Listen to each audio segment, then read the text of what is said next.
अविद्यानामन्तस्तिमिरमिहिरद्वीपनगरी जडानां चैतन्यस्तबकमकरन्दश्रुतिझरी दरिद्राणां चिन्तामणिगुणनिका जन्मजलदौ निमग्नानां दंष्ट्रा మురరిపువరాహస్య భవతి.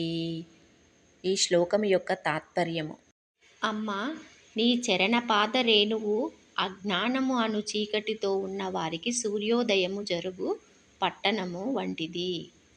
మందబుద్ధులకు చైతన్యము అను పుష్పముల నుండి వెలువడిన మధురధార వంటిది. దరిద్రముతో ఉన్నవానికి చింతామణుల హారము వంటిదియు, సంసారప సముద్రమున మునిగిన వానికి వరాహావతారము అగు విష్ణుమూర్తి యొక్క కోర వంటిది కదా అని శ్లోకం యొక్క భావము.